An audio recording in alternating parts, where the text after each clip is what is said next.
Lewis Taylor, a Chicago graffiti artist, says one of the things he appreciates most about the art of graffiti is that painters are very creative. We're very resourceful. You know, I could paint with anything.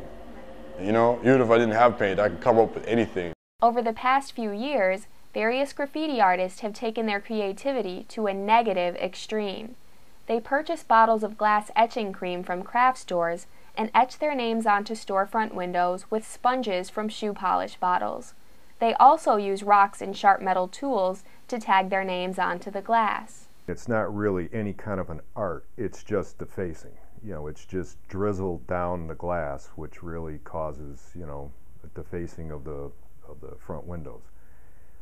And in the Ravenswood areas where you have a lot of retail, which have a lot of window glass square footage, that's a canvas that gets, that gets hit.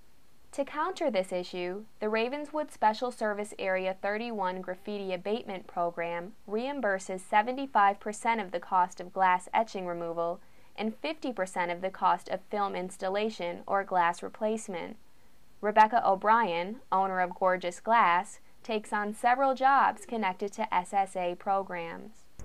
For acid graffiti and scratches, we go through this process of buffing, where first the buffers kind of grind the window down or scratch it all up, and then after that they go through with a series of more fine pads and buff and polish the window with a special solution too, until it looks clear again. O'Brien says the graffiti abatement program is great for her. I think it's hard for business owners to justify spending the money to clean up graffiti when they feel that they're just going to be tagged again, down the road. So because these programs are around, it makes it an easier decision for the business owners to make, and that helps me do more work. Every time someone goes out there and writes on something and the city has to come and remove that, they're getting paid for that, and people's tax dollars are going into that, which is just really counterproductive.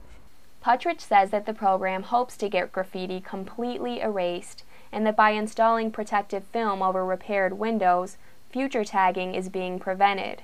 If we've done 10 buildings, those 10 buildings then probably should stay clean this point forward. Taylor, however, says that he doesn't expect the problem to go away ever.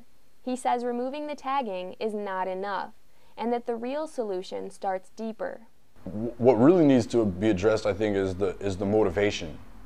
Why are these people going out and doing this in public? And it's because there's not a program for it. There's no program for it in the city. Taylor says he tries to make the most of what small space there is to paint by introducing himself to business owners and asking their permission to spray on their buildings. The owner of a corner cleaner in Bucktown was happy to have his work on a blank door in the front and an entire wall in the back. I stepped to him and I was like, "What's up? Can we do this?" He's like, "Do I have to pay for it?" I was like, "Nah, man, we just want to get busy." He's like, "Go do whatever you want to do that." I was like, "Cool." Taylor says graffiti isn't illegal unless it's done in the wrong way or at the wrong place. He also says the community needs to realize that not all of it is tied to vandalism.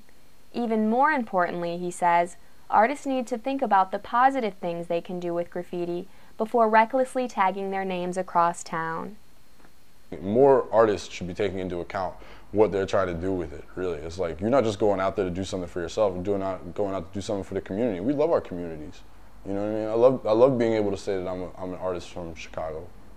For Medill 301, this is Valerie King.